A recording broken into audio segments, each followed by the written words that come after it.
And here come the Panthers through a sign that says it takes more than a year to make a tradition. Today in Amarillo, Permian, with payback number 2 for the second week in a row. Last week versus Temple, this week the Amarillo High Golden Sandies. Barry Sykes with Rick Wood and Keith Ragland. And Rick, your keys to the ball game this afternoon for Permian if they expect to win this ball game. Well, I think Permian has definitely got to forget last week. Don't look past this week. They have to really be focused today against this Amarillo team. I think that's not only did the weather bother them the last time, of course, that they came up against this Amarillo team, but I think they slipped up on them. You can't overlook this team. They still have a chance to beat anybody. And Permian, as the coaches say, are focused and are ready to play today. Now the Panthers coming off the big 35-7 victory against Temple. In the ratings, that moved them to the top of the heap with Dallas Carter. Amarillo coming off a very disappointing 27-20 loss to Class 4A Tampa. And we'll see what happens this afternoon. A matchup of two coaches. Tam Hollingshead, who is in his 4th year with Permian, 36-4-1 his record. And Larry Dipple, now in his 19th season with a record of 129-70-3. This series between Permian and Amarillo, the Panthers lead it 16-2. Back to receive the kick will be Brandon Blunt, number 3, along with number 33, Keith Luckman. And Eric Stevenson will be teeing it up for Permian. Panthers won the toss to climb to the second half, so we'll defend the goal to the south end as we start this half. You know, Barry, we got some, as you were giving some temperatures, 76 degrees and the wind southwest. Yeah, they say southwest at 9, but they just blew the ball off the tee, so that may be a little stronger. And here they go.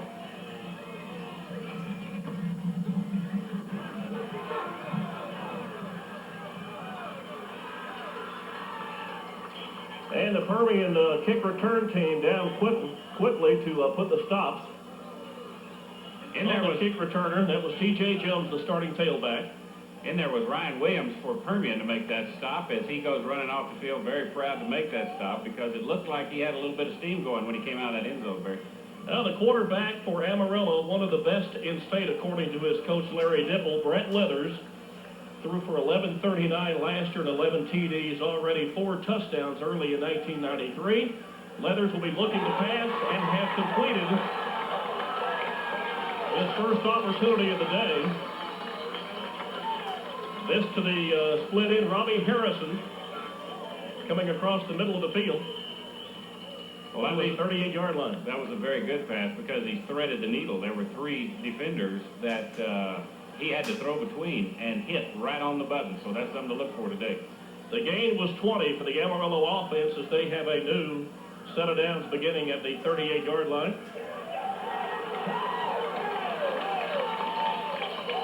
And Jason Harris gets the call for the carry. Harris starting in the backfield today. T.J. Jones, the starting tailback, banged up a little bit with a bad ankle. This gain out to the 48-yard line. The gain was 9, and it'll set up a 2nd and 1 for Amarillo.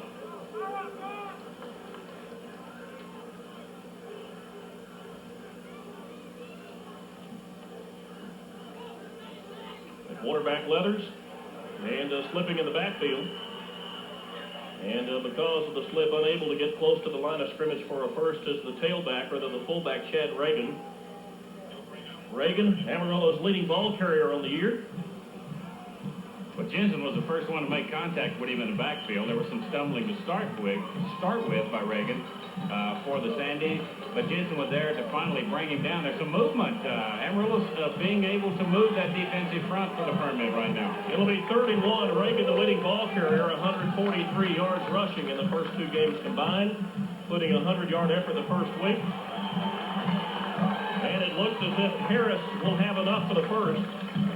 The officials will move up quickly to make sure. And they say, yes, first down Amarillo. Ball placed squarely at midfield. We're early in the ball game. Early in the first quarter, Amarillo has taken the opening kickoff and have moved out to midfield with a 1st and 10.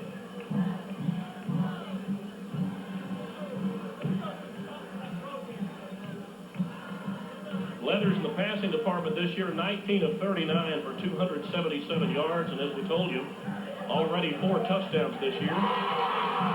He has Harrison, and Harrison will be inside the Permian, 35 all the way down to the 34-yard line for a gain of 16. Well, what's happening right now, Barry, is they're doing across-the-middle passes, and what they're doing is we're not able, Permian is not able to keep up with that across-the-middle, and it took Keltron at that time to catch up with him because his original defender coming on from the other side, number 86, Washington, wasn't able to keep up with him. Well, Panther defensive backfield very good the first 2 weeks, allowing 62 and 58 yards in passing the first couple of weeks, but they have not faced a quarterback the quality of Brett Leathers, and he is expected to pass and pass and pass throughout the ball game this afternoon. The gain is 1 to the 31-yard line, maybe 1. They begin this particular series from the 32. Garrett led the attack for the front 4 of the Panthers as they tried to go right up the middle on that one, and as you said, maybe got half yard on it. It'll be 2nd and 9 after the gain of 1. This again is the tailback Harris, and Harris cuts up behind his blockers, and using some deceptive speed and some good blocking, moves out inside the Permian 25, and Amarillo close to another first down, about a half a yard short. Wharton's the man that came up to make that one and stopped him just short because the runner that time was just really working his way and following his blocks real well, and that's what they're doing. When you look out there, you're seeing a lot of Panthers on the ground, and you're not used to seeing that. Well, they say that Amarillo may have been looking ahead a little bit last week. Half of the 4A school snuck up on them. Won the ball game 27-20. Trying the middle of the line, and he may be close. This is 4-down territory, we believe. It should be this early in the ball game with Amarillo wanting to jump on early. Again, Harris on the carry. And they say he is short, where they have the sticks marked short by a yard, but it's not even quite that. Maybe a half a yard. Yeah, that's about what it is, Barry. Rory Couch pushed him back when he came in on the stack up and kept him from just going over. This is a big 4th down. Jerod Greaser, one of the best kickers in state. They're leaving him on the sideline, and Amarillo has the first. And Adam Hamilton saves what could have been an Amarillo touchdown as he's able to grab an ankle on Chad Reagan, the fullback, but not before Reagan has rumbled all the way down to the Amarillo, all the way down to the Permian 12-yard line. That was a one-handed tackle. That's exactly what that was. That was number 40 in there, and Adam Hamilton had a one-handed tackle to make the stop because he was going, and Hamilton just had to dive for it. This drive consuming already more than 4 minutes. It's the opening drive of the game, and Amarillo methodically moving down the field as Leathers looking to pass, and they pass reception to Reagan coming out of the backfield. This is the same type of offense that Permian uses, the wing T with just a few extra wrinkles thrown in. Brett Leathers will use his offensive backs as pass receivers more than the Permian offense will use their offensive backs as pass receivers. Reagan able to come up with that one, and Amarillo now with a 2nd down and a 2 from the Permian 4-yard line. Last week, Temple able to score against the Permian defense late in the game. Matter of fact, first drive of the 3rd quarter. The first week only gave up 3 to Coronado. Again, this is Harris as he dives in behind that huge offensive line. Alan Garrett was there and a host of the other tacklers there. It was enough to pick up the first down, so they've got 1st and goal. And the way they're opening those holes right now, Permian really has got to get tough. It seems like they're just kind of coasting or having a little trouble getting used to the offense or the blocking system that's going on right now. It may take them this set of downs to get used to it. Well, it's 1st and goal officially just outside the Permian 1-yard line as the defense digs in tough. Brett Leathers, 6'3", 190-pound senior, hands off to Reagan. Reagan dives in, but we can look and see who's on the bottom of the pile for Permian. A defensive tackle comes up quickly. Montgomery from his safety spot along with Garrett from the linebacking spot up to make the tackle. Garrett was the one that submarined him and knocked his feet out from under him. And that stopped the motor running, and he was able. Then the rest came in to stop him from carrying on over into the goal line. Well, you had this wing T hammer down inside the 5-yard line with Amarillo's offense now facing a 2nd and goal from the 1. And it's the fake by Leathers. He wants it all himself, and he has the Amarillo touchdown.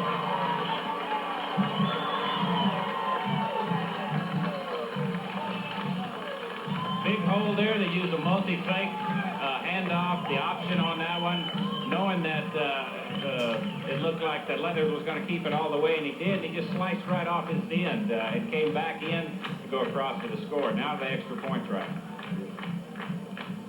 Jerod on to try the extra point. And with 5 minutes and 42 seconds to play in the first quarter, it is Amarillo taking the opening kickoff and driving the length of the field on Permian to lead the Panthers 7-0.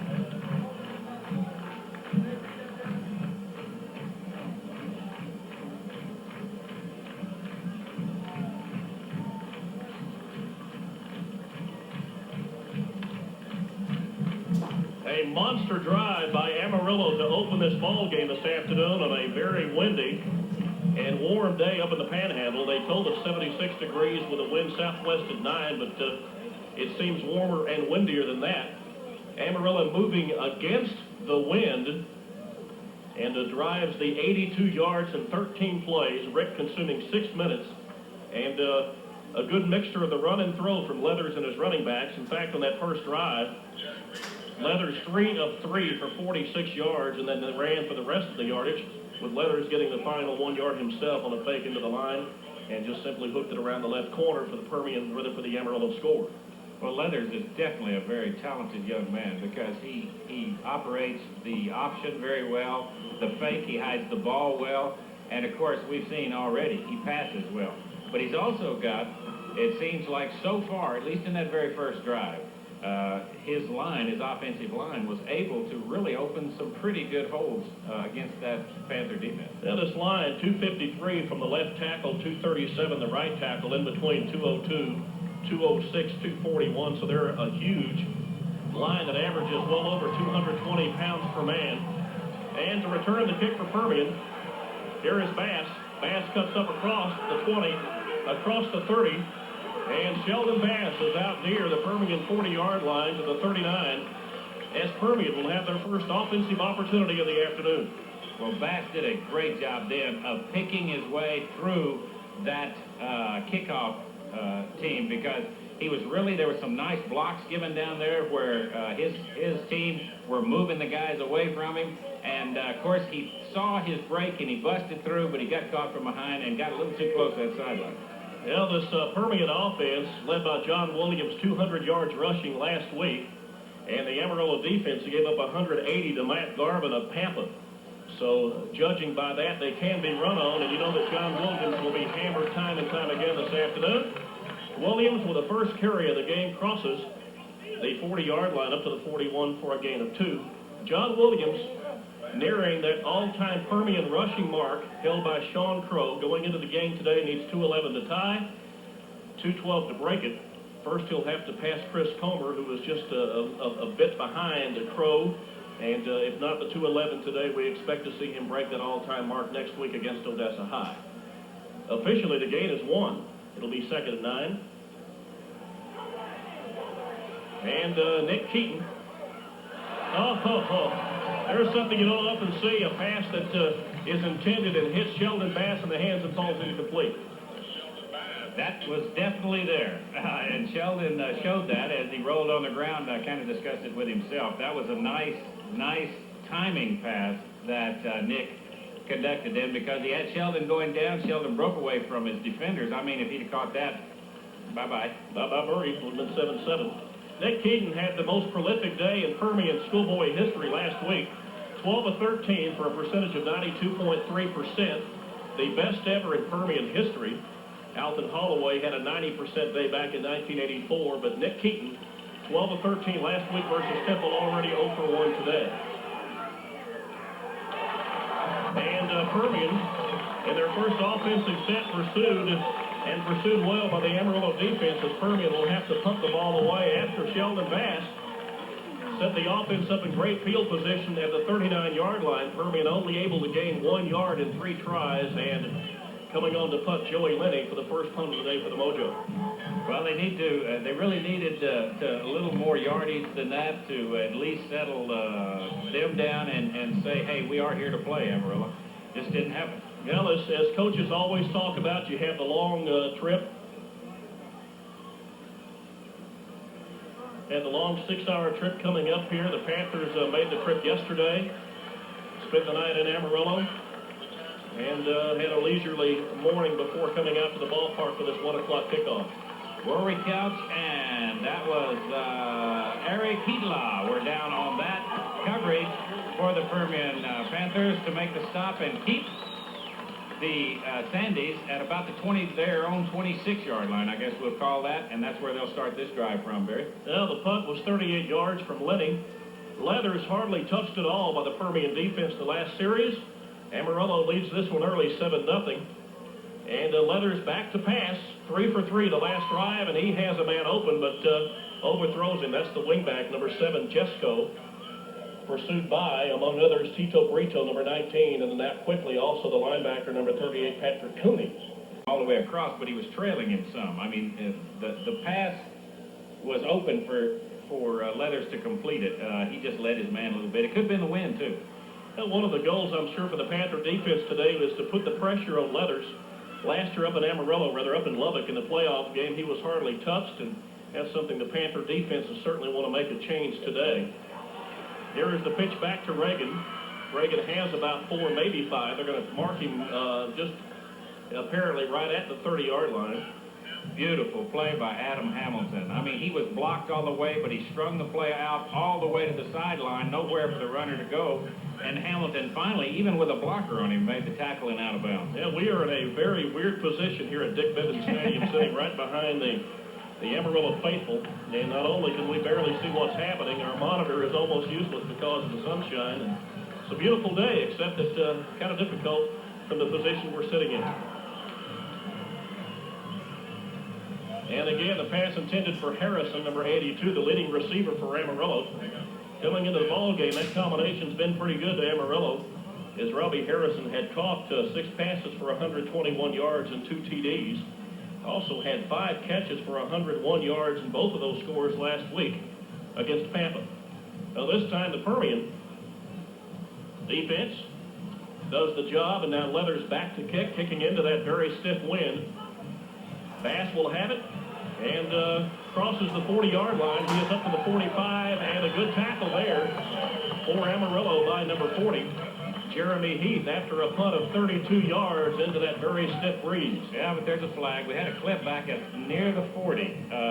One of the Panther defenders tried to let the man get by, but he let him get by a little too much on him before he finally hit him and caught him a little bit behind, so that'll come back, I'm sure, for an illegal block. Yeah, that's a no-no, as Permian had great field position up near the 45 and mark off the 15, and they will start this drive back somewhere near the 31, 32-yard line. Officially, we don't like that football. Let's try this one. The 31-yard line for Permian. Yeah. The offense for the Panthers, let's set it right quick. Burmis and Couch at the tackles, we believe. We'll check the Burmis in a moment, make sure he is in the ball game. He is, number 75. Also, Kane and Jensen, the guards. Eddie Chance at center. Allen Garrett and Waters will be alternating at the tight end position. Sheldon Bass, number 18. You're hearing that name an awful lot today. Montgomery at the wingback. Williams, number 36, the main man at fullback. Pinkstaff, the tailback, and the quarterback is Nick Keaton. Here is John Williams as Williams tries the corner. The pursuit is there, and his gain is maybe 1. Williams has 2 carries on the day for 2 yards, but apparently there is a flag on the field, and this one may be coming back. Well, number 22, Clay Adderholt, was there to make the final stop. There's going to be a holding call against the Panthers again, but what happened there was Williams tried to make the turn. He had his split man out, blocking the defense out, but it started closing in on him, so he decided to go around and outside, and when he did that, of course, he had nowhere to go, and was lucky to gain what he did gain. But that's all going to change, and for naught anyway. Well, the Panthers have been very fortunate in the penalty area the last couple of weeks. Yet they have not been shooting themselves in the foot. But we have a couple of shots to the to the foot on 2 consecutive plays, and now Permian, after the mark-off, will have again a first opportunity. It'll be 1st and 19 from their own 22-yard line. Nick Keaton, the senior, under center. 176-pound senior. Williams in the backfield along with Pinkstead. Keaton looking quick for Bass, and ball's incomplete. I tell you who is really keyed up for this game, Barry, as you can see out on the field right now, are these Sandies. I mean, them scoring first, having a great first drive is the medicine they needed. They're all over the defenders. Number 21 right there for Amarillo. Craig Tipping was right on Bass as Bass would attempted to make that catch. And even if Bass would have made it, he would have gone nowhere. Permian now 2nd and 19 from the 22-yard line. Keaton again looking to throw. Looks for Bass. Bass is covered. And, well, he looks to Bass. He looked first for number 15, J.C. Kidd, wide left. Kidd covered, looked back for Bass, and Bass was able to get his mitts on it, but wasn't able to hang on. Permian 0 for 4 in the passing department, just a little bit ragged after a very crisp performance last week. Well, I think part of that has been that last pass there to Bass was a tough catch to make, but it was in his hands, and we haven't seen Bass miss a whole lot when they get near his hand. And I think that's a little surprising. Now the Permian offense clicking on all cylinders last week, just a little ragged here in the early going. Michael Williamson putting the pressure on Keaton, and Keaton again just a little tall, as Bass was the intended receiver.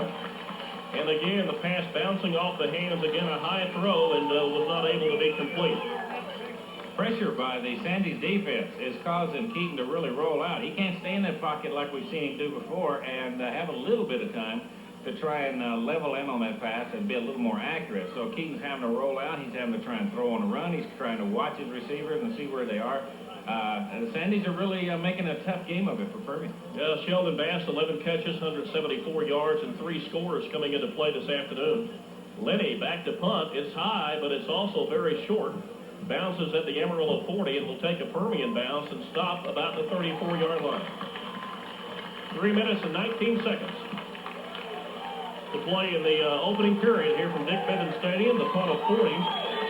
Officially by Lenny and the Amarillo faithful. You can hear them as they cheer their defense as they come walking very cockily and confidently off the field after stopping Permian on 2 consecutive drives. Well, rightfully so. Nobody's been able to do that, you know, and yet this season. So Sandies have a right to be excited about themselves. They've taken on this highly touted team, and they feel really confident about it. Yeah, the key to the game for Permian, you have to make the run work with Williams to set up the pass, and right now they're able to stop the run on first down and forcing the Panthers into passing when Amarillo's defense wants him to. Patrick Cooney, beautiful play there as he made penetration into the Sandies backfield, was sitting there waiting for the handoff to be made and made the tackle, which will throw him for a loss of about a yard and a half. Sandies starting deeper back than they wanted to, I'm sure.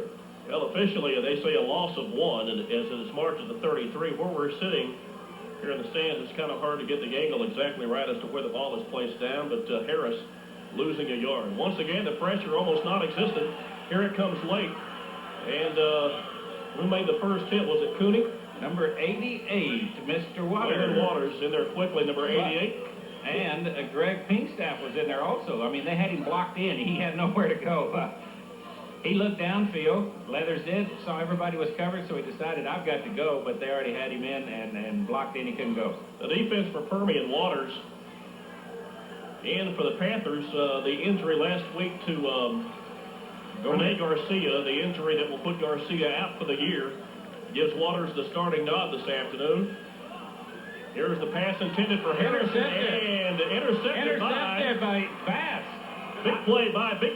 He caught by Bass. He caught the pass from Leathers with a great catch. You know, now he may be warmed up. You know what I'm saying? That was a pretty interception. I mean, Bass went up in front of the intended receiver and pulled it out of the air and made a beautiful catch right inside the sideline. So Permian has the best field position. in Sandies territory. Well, the 11th interception of the high school career for Sheldon Bass, the 4th this year, following the 7 he had last season. Williams in the rushing department this afternoon, 2 carries, 2 yards, as he has been unable to get on track and get across the scrimmage line and into the defensive backfield of Amarillo as they've been able to key on him. Here he goes again. John Williams has the corner, and he tries, it's mano a mano as he pushes number 12, Chris Bookman, the returning senior safety. And the gain is 15. Well, Williams didn't know officially a gain of 10 as he gained exactly 10. Yeah, they're moving it. Down to the 39-yard line, and for Williams, finally getting on track. And the initial first down for Permian. That first down play is so important, Rick, because it completely sets up everything else you do offensively. You have to do something on first down to make your offense work. And up until that play, the Amarillo defense has been dictating the plays that Permian will have to call on second and third down. Here again is John Williams, the 194-pound senior. Dives inside the 35 to the 34. It's a gain of close to 5. Well, Brett Baer was in there to grab him around the ankles as he went by, and again, because of the power of Williams, you know, he gained at least, 4 or 5 yards just by sliding by. But what you've seen now in this set of downs is we've seen now Williams going up the middle, had a pretty good size hole at that time, and the first play of the set, he went around the ends, and he had a lot of running room out there, so maybe things are just starting to turn a little bit. Yeah, the clock ticking inside of 1:20 to play in the first quarter. Amarillo has the early lead 7-0. After an 82-yard opening drive. Here is Williams as he cuts back in across the grain. And Williams will be about maybe a half a yard short. The gain is officially 5 yards, and Permian now facing a 3rd and 1. Chris Bookman came up to make the stop and hit him head on. Williams had to look. If he'd have gone outside with his blockers in the direction the play was going to take, he'd have been shut down a lot quicker. So he cut inside his blockers and saw a slight opening. Not much, I guarantee. The Sandies closed it real quick and shut him down before he could get that needed first down. John Williams, 23 carries, 148 the first week. Last week, 30 for 200 against a very highly talented Temple defense. He should have enough for the first. The forward progress should have given John Williams enough yardage for the Permian first. It's going to be real close. The officials holding up the closed fist that says 4th down, though. I think they're going to take a look at it and measure, but Williams came up to the line that time and saw it stacked, and he hesitated just long enough. It doesn't take much for as quick as the Sandies are reacting today, and they grabbed a hold of him and held him so he couldn't go any further. But that slight hesitation of trying to decide whether do I slide to the right, do I slide to the left off of this, may have stacked him up short of that. You know, the Permian offense is facing a defense they don't see very often throughout the year, and that is a 5-0 defense with 5 down linemen, and the middle nose tackle in that 5-man down line is Michael Williamson, a 253-pound senior. They say he did get enough for the first, and so John Williams and the Permian offense will have a new set to work with from the 29-yard line of Amarillo. Well, that was made that by about half the length of the ball, if that much. It was a good spot for Permian. The interior of the defense for Amarillo, 253 for Williamson at the nose tackle, flanked by a 222 and a 232-pound defensive tackle. That's a lot of beef up front. Here is Williams. Williams hesitates, and that hesitation may get him down the field as Williamson peels back to help make the tackle. But the gain is 9 for Williams, and Permian will have a 2nd and 1. I guess I just talked about that hesitation because the last play he hesitated, he got caught by it. This time he hesitated, and it was beautiful because it worked, and he picked up good yardage.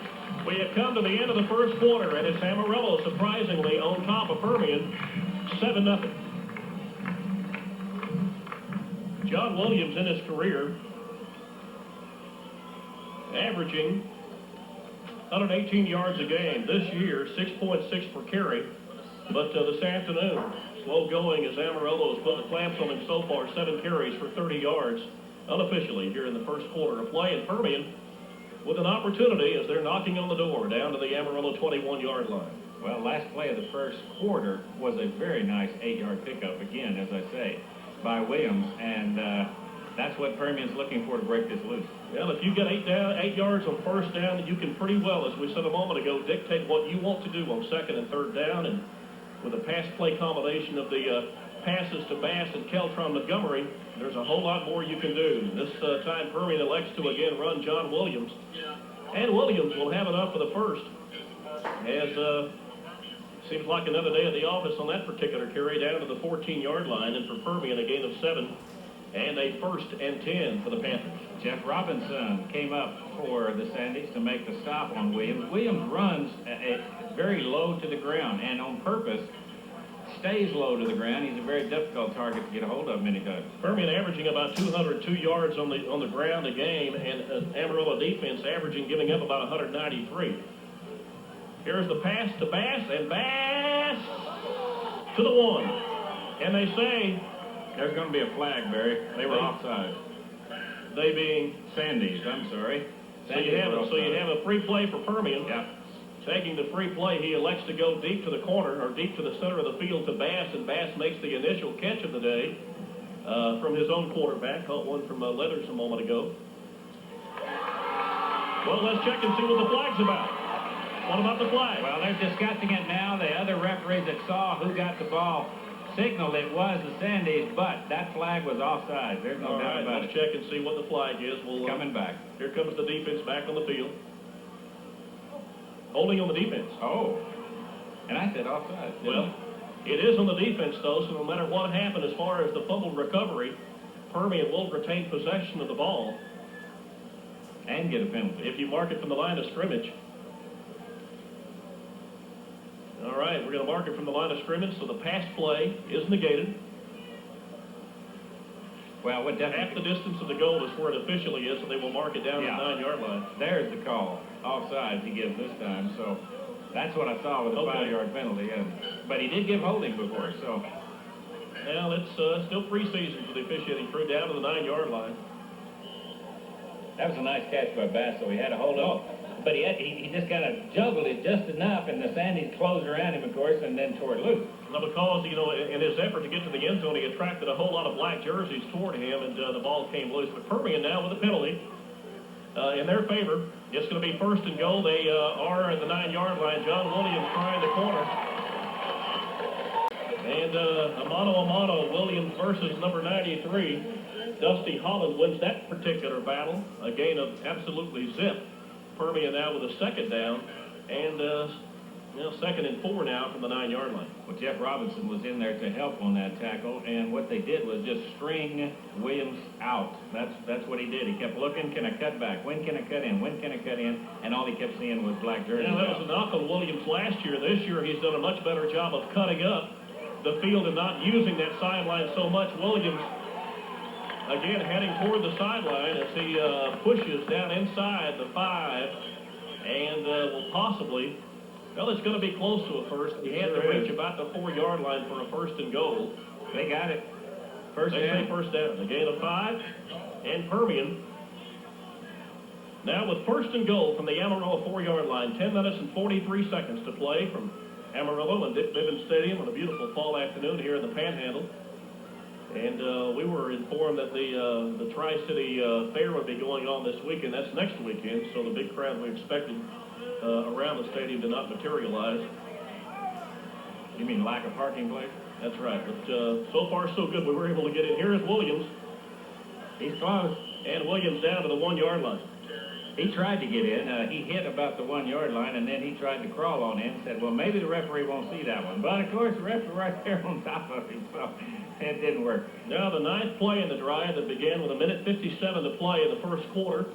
Now ticking inside of 10:20 and counting. Permian 2nd and goal from the 1.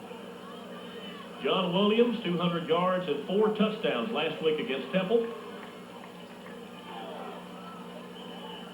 And he has the first Permian score of the afternoon. That is a Permian touchdown, and the Panthers pull within 1 at 7-6. Williams does that so well. What he did is come up to the line. He was hit immediately. I mean, he theoretically should have been stopped, but what he does is turn his back to the play and then starts backing in, and that's what he did. He slid off to the side as he backed in and got that touchdown. And now we'll try the extra point, see if this can be tied up.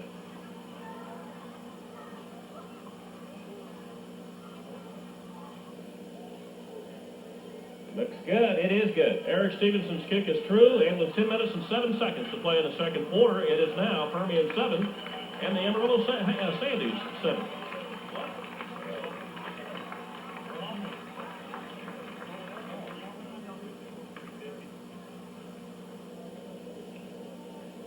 Rick, here is an interesting statistic. Permian's offense, 46 yards on the afternoon. And John Williams has all 46 yards of offense, all of it rushing, as Permian's offense has yet to complete a pass this afternoon. But the most important fact of the game is the score is tied now at Permian 7, Amarillo 7. The drive by Permian, 9 plays and 49 yards, took them 3 minutes and 50 seconds. And John Williams, the final yard in the Permian score with Stevenson's kick to tie the score up at 7. Well, I think what's going to be very, very imperative for the Panthers in this set of downs against the Sandies is to be sure that either Leathers has a lot of pressure put upon him where he has to rush those passes, or that their receivers, intended receivers are covered. Now the kick will be gathered in by Blunt inside the 5-yard line. He will move up to the Permian 20, and he has a lot of room. Brandon Blunt all the way out to the Amarillo 48-yard line. That is one area that Permian was the weakest last week against Temple. That's an area of the game that you don't practice usually, but one time a week. You know, you run through it in kind of 50% fashion. You can't do it full speed because you might get somebody hurt. Well, so you come to game day, and sometimes it's a little weaker than you like. Well, they better be glad that C.C. Harris practiced his, because he was the last man with a shot and made the stop. So here come the Sandies. Yeah, one thing you don't want to do is let an offense the quality of Amarillo with Brett Leathers play with a shortened field the entire game, and Leathers now will drop back to pass. He wants a lot on his first try. The pass intended for Harrison, and it was Harrison and Bass, and the pass not near completion. Well, Brito was there too, and what Leathers saw was his pocket was starting to collapse, and I think he felt just enough pressure. The pass was a beautiful pass. It just laid him a little bit too much, and Brito and Bass were both there covering. Yeah, the Permian defense, the last series did a much better job of putting the pressure on Brett Leathers, and now we're finding ways to get around that very thick and massive offensive line. Amarillo, second and 10 from their own 49.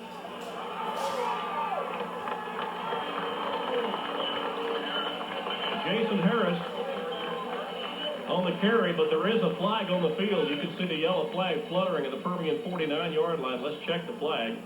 They say holding offense, and that's going to come back. A very impressive run by Harris as he was able to take the delay and cut back against the grain for big yards. I think one of the big things that's working right now, especially for the Sandies, is Leathers' art of deception, because he turns his back to the line of scrimmage, holds the ball in the middle, and he has two backs crossing in front of him. Either one of them can take the handoff, and I think he's been very successful at that, and that was evident on that play because they weren't sure which direction he was going, and the direction he went, they weren't quite ready. There was a pretty nice hole there for the Sandies to go through.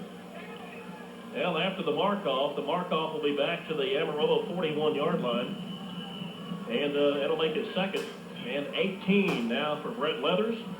Chad Reagan, number 30. And they're going to be going from the shotgun. Here is the snap back to Leathers, looking quickly. He finds a man, and the man falls down. Here is Tito Bass. Tito Brito. Tito Brito with the interception, and Brito brings back his first pick of the year down deep inside Amarillo territory to the 35-yard line.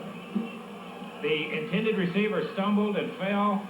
Leathers had the pass there for him to break across the middle. As he turned to make the break, his feet came out from under him, and there was Tito. Tito caught the ball, of course, and brings a nice return back, as you said, to about the 36.5-yard line. Yeah, the second time that Leathers has been picked off this afternoon. Up in Lubbock last year in the playoff game, Permian took back 3 against him, but Amarillo still prevailed in that ball game. Permian now with great field position as they will set up just outside the Amarillo 36-yard line.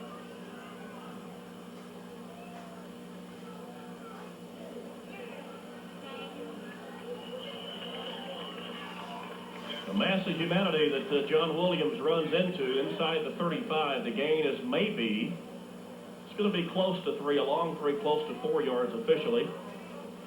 And number 78 comes piling up. Courtney Gardner, number 78, junior 222-pounder. 5-2 defense. You have 5 down linemen. You have 2 linebackers. The defensive secondary led by Chris Bookman, number 12. The weakest link in the bunch is Craig Tipping, number 21.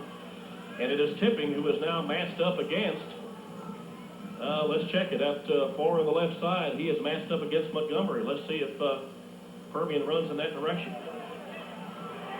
Williams able to bounce outside, and his speed will take him all the way down inside the Amarillo 5 to the 4-yard line.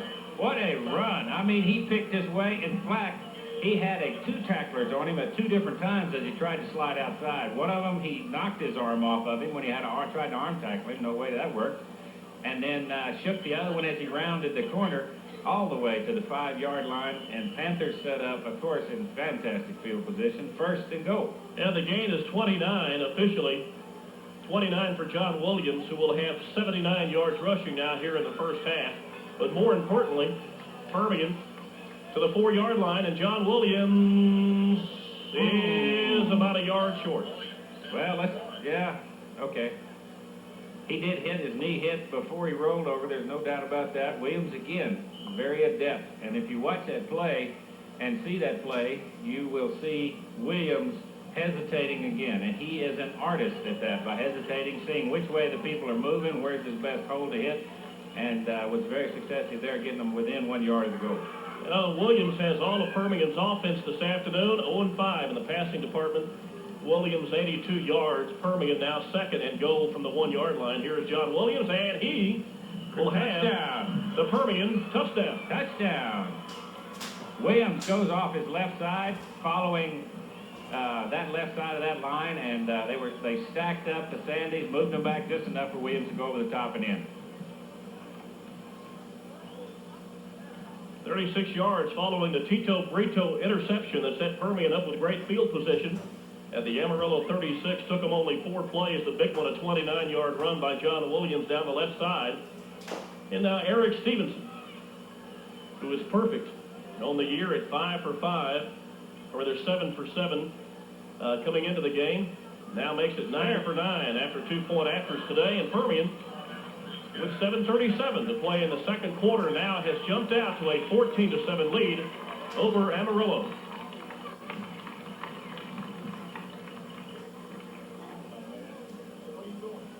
Amarillo with 36 yards rushing to go with 46 yards passing this afternoon. Permian, offensive output so far, 83 yards, all of that on the ground, and all of that by John Williams. But more importantly, as we said a moment ago, after the interception by Tito Brito, Permian now with a 14-7 lead. 7:37 to play before half. This being a non-district game, the Permian band has not made the trip. We have a good crowd of faithful that did make the trip from Odessa, but with the Permian Basin Fair in full swing, a lot of folks, I'm sure, stayed home to do their thing out at the Ector County Coliseum Fairgrounds. Well, it hasn't been the most beautiful executed game, but the important part is what ends up on the scoreboard, correct, Bray? You want to get a win no matter how, and when you make the long trip, it doesn't matter how you get it. Here is the return again by Blunt. And the Permian kick return team down quickly as they were able to stuff Blunt before he reaches the 20-yard line. They're going to mark it just beyond the 18. And from there, Amarillo will have a new set of downs at 1st and 10. Mike Nichols, the gentleman for the Panthers that was in to make the stop as they tried that run back. Again, they were looking and watching for the blocking assignments to start taking hold. It just didn't happen. These two, especially Mike Nichols, slipped through the blocking assignments and made the tackle. Now the starting defense in for Permian. Bigstaff, Judson at the ends, Waters and Wharton in the interior. Hamilton, Garrett, Cooney, the linebackers, Bass and Washington on the corners, Montgomery and Brito back in the defensive backfield as the safety valves. Here is a handoff inside and a short game. Stacked up by Jimmy Wharton in the middle of that line. Wharton was down and blocked, but as they tried to go across the top of him, he was able to reach up and make the stop and the tackle. That's really given that second effort, Bert. The gain of 3 for T.J. Jones, the junior 173-pounder. He's had a tender ankle the last couple of weeks. And he and Jason Harris splitting time now in the offensive backfield along with Chad Reagan, the senior, number 30. It is Reagan now with a carry. And Reagan steps out of bounds after he has it up for the first, up to the Amarillo 30-yard line. And Amarillo's offensive line doing a great job, and the offensive backs finding the holes to pick and doing a good job running the ball this afternoon. They really had the blocking out front of them that time. They had the Panthers cut down at the line, at the line backing side, as well as had number 86, Aaron Washington, blocked out, but Aaron still was able to force him out of bounds. Washington, the 170-pound senior cornerback. Leathers under center, number 9. Jones and Reagan behind him. They try the middle with Reagan. And not much of anything, if anything, is number 30, Shawn Bergen, up quickly now for Permian to make the tackle. 5'8", 201-pound senior. Jimmy Horton again in there, as also with his shoulder into the running back. He's really stuffing up that middle. They're not able to move him around. He's able to just clog it up, and he got his hands on it. Shawn Bergen now in spelling Jerod at the middle linebacker post, flanked by Hamilton and Cooney. And Amarillo will try T.J. Jones as Jones trying the crossbuck play against the grain.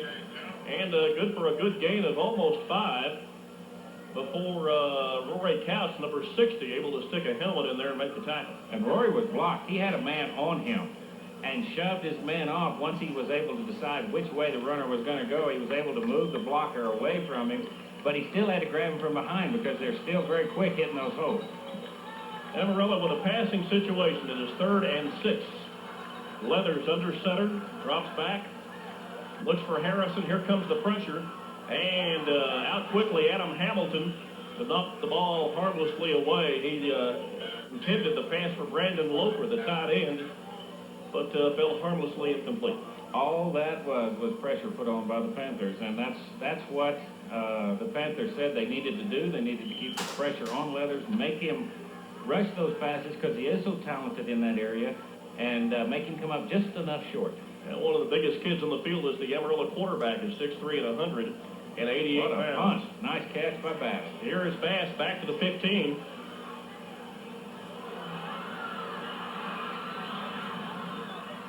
The 51-yard punt will be returned back into Amarillo territory, and the special teams for Permian, the 50-yard punt officially, the special teams for Permian, again, give the Mojo offense a great opportunity as Sheldon Bass is all the way down to the Amarillo 46-yard line.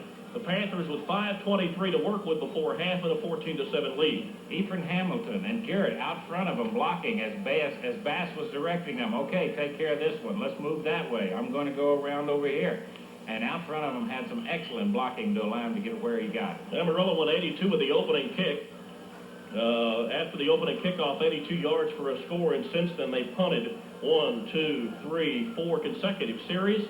Permian with a 14-7 lead after falling behind early, 7-0. Here is Keaton, and here again is John Williams. Williams down to the 40-yard line for a 6-yard carry, 6-yard gain. Marquista Ross, number 17, now in for Permian in the backfield, spelling Greg Pinkstaff at the tailback position. Well, Michael Wood got into the backfield, penetrated the line, got in and was blocked, but turned around in time to catch Williams going past him, was able to trip him up as he stumbled in and to the line with the gain that he got. Ross, and assistant of John Williams, 88 yards of rushing as Permian has yet to complete a pass this afternoon. Second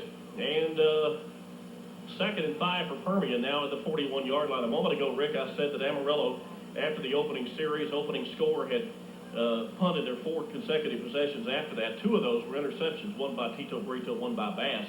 But the Permian defense doing a good job. And on the other side, Permian punted the first time, the second time they had it, and then after that, a 9-play, 49-yard drive for a score capped by the Williams run, and then a 36-yard 4-play drive, again, a 1-yard John Williams run, and that's where Permian has moved ahead on the scoreboard 14-7. Second and 5 from the Amarillo 40. The quick pass out to Bass. Bass will have enough for the first, and there is the first pass completion of the afternoon. A gain of 7 to Sheldon Bass, who coming into the game had caught 11 from Nick Keaton for 174 yards. That's an average of 15.8 per catch. Well, Craig Tipping, the first time they tried that pass, it was going the other direction, of course, to Bass, and Bass was hit immediately by Craig. Craig was up on him real tight, But that time they were giving Bass a lot of room, and that Bass had time to catch it and move ahead, but it was Tipping that made the catch. Now, there was a flag on the field. You saw the official, the referee, pick it up and wave it off, saying there was no infraction. Sometimes they fall out of the pocket. You just never know, you know. That happens. Permian now, 1st and 10 from the Amarillo 33-yard line. The inadvertent dropping of the yellow hand.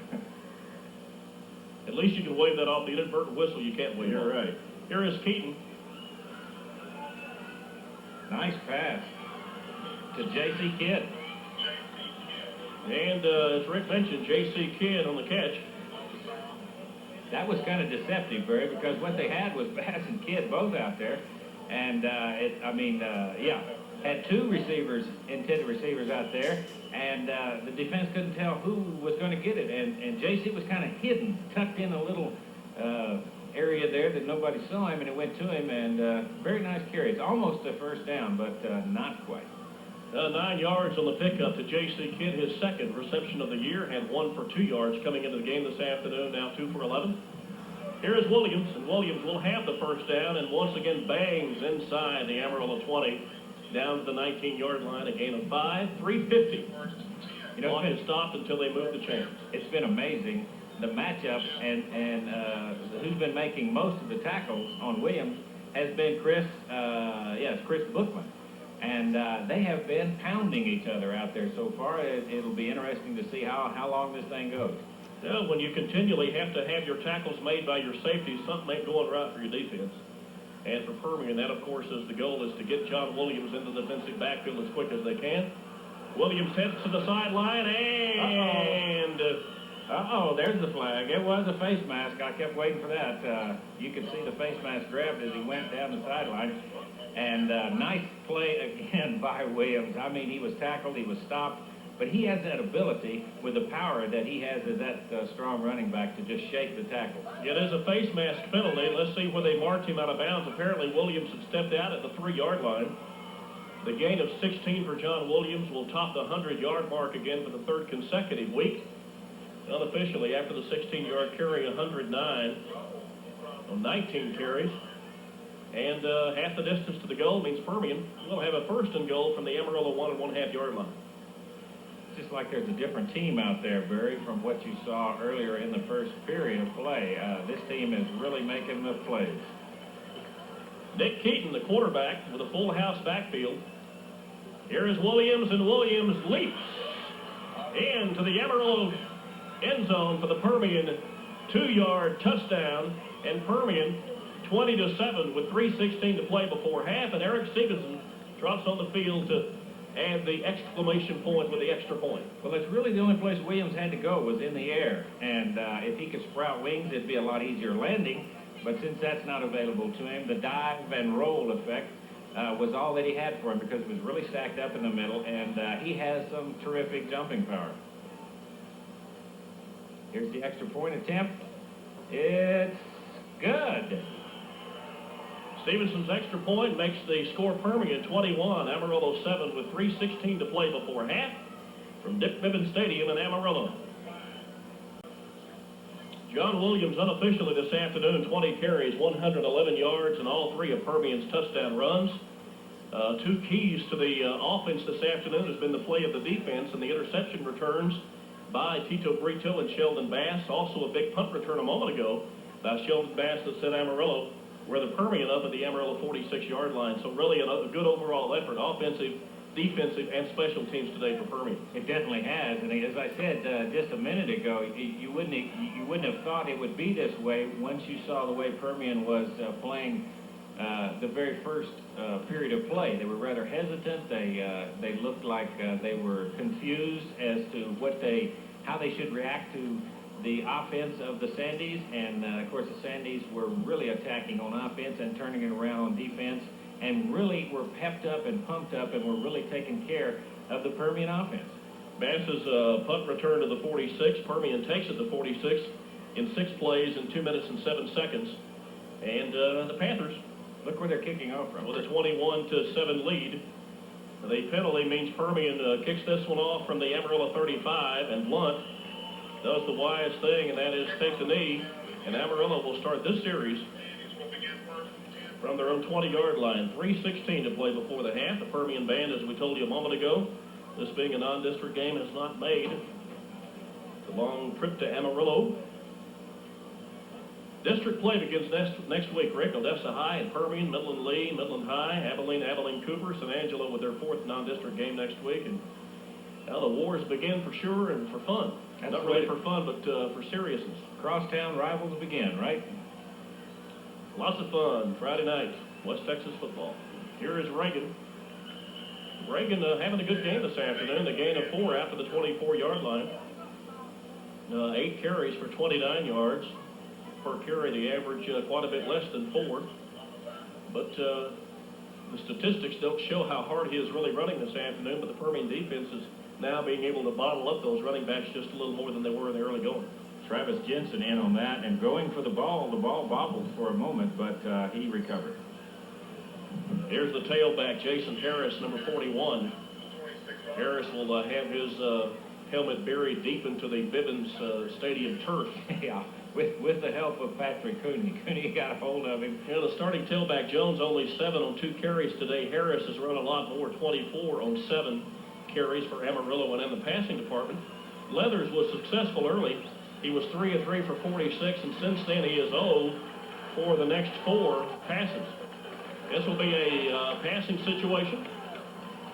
3rd and 4 for the Amarillo Sandy offense. Leathers under center and shows what we know about coaching as he fakes it to the fullback. Reagan hands it off to Harris, and Harris will have enough for the Amarillo first. Well, I think, not only were we thinking that, but possibly the Panthers were, because they did. It was a delay hand to the fullback as he went through, but all he needed to pick up was the 4 or 5 yards, and that's was their goal, of course, to get that first down. Yeah, the clock is not friendly to Amarillo right now. 54 seconds to play before the half. Leathers has the tight end, Brandon Loper, and Loper all the way out for the 19-yard gain to midfield.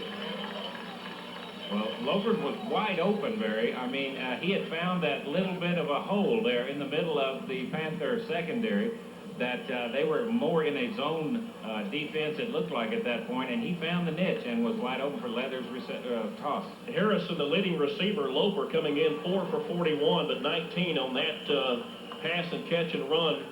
And now Amarillo fighting the clock, 1:30, 1:29 and counting. The run by Harris down to the 47-yard line of Permian. Something you have to consider, Jarrett Greaser, number 97 for Amarillo, probably the best kicker in state. A 47-yard field goal earlier this year against Clovis, New Mexico. Last year hit 2 over 50, and that is only the second time in Amarillo schoolboy history that a kicker has hit a field goal in excess of 50 yards in a season.